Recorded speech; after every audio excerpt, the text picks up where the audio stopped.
সবাইকে ধন্যবাদ আমার আবহাওয়ার খবর দিকে লক্ষ্য রাখার জন্য। হালকা বা মাঝারি বৃষ্টি হলেও আশা করি দক্ষিণবঙ্গের প্রায় প্রত্যেকটা এলাকায় বৃষ্টি চলছে কম বেশি। এই বৃষ্টি কিন্তু কিছুটা হলেও কাজে লাগবে নিচু এলাকার মানুষদের, কারণ এই বৃষ্টিতে হয়তো বন্যা তৈরি হবে না, কিন্তু ধান লাগানোর ক্ষেত্রে অনেকটা এগিয়ে যাবে।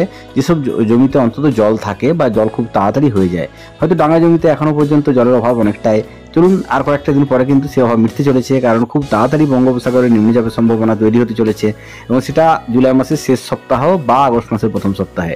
ফলে এটুকু বলতে পারি পরপর দুখানে নিম্নচাপ উঠতে চলেছে, একটার অভিমুখ হতে পারে উড়িষ্যা, একটা আমাদের গাঙ্গেয় পশ্চিমবঙ্গ। ফলে এটুকু বলতে পারি জুলাই মাসের শেষে কিন্তু বৃষ্টির ভালো মতো দেখা পাবে পুরো দক্ষিণবঙ্গ, এবং তাতে কিন্তু চাষাবাদ পুরোপুরি শেষ হয়ে যাবে এটুকু আশা করি। চলুন শুরু করি আগামীকাল কেমন থাকবে আমাদের দক্ষিণবঙ্গের আবহাওয়া।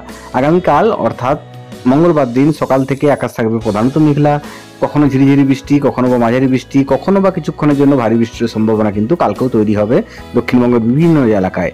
তবে হ্যাঁ, মাঝে মাঝে কিন্তু রোদের দেখাও পাবেন, কিন্তু সেটা খুবই ক্ষণস্থায়ী, কারণ কিছুক্ষণ রোদের দেখা পাওয়ার পরে দেখবেন আরও ঘন কালো মেঘে ঢাকা পড়লো পুরো আকাশ।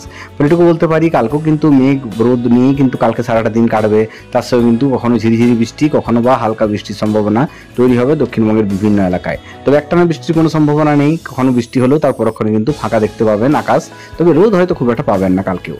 চলুন শুরু করি আগামী কয়েকটা দিন কেমন থাকবে আমাদের পার্শ্ববর্তী এলাকার আবহাওয়া। আগামী কয়েকটা দিন অর্থাৎ বুধবার, বৃহস্পতিবার, শুক্রবার যেদিকে তাকাচ্ছি আবহাওয়া কিন্তু খুব একটা যে পরিবর্তন হবে তা নয়।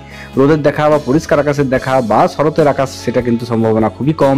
মাঝে মাঝে আকাশ পরিষ্কার হলেও পরক্ষণে কিন্তু বৃষ্টির সম্ভাবনা আছে আগামী কয়েকটা দিন, এবং যেটুকু দেখতে পাচ্ছি বৃষ্টি হয়তো খুব একটা বেশি ভারী বৃষ্টির সম্ভাবনা নেই সব জায়গায়, কিন্তু ক্ষণস্থায়ীভাবে বা হালকা থেকে মাঝারি বৃষ্টি কিন্তু চলবে আগামী কয়েকটা দিন।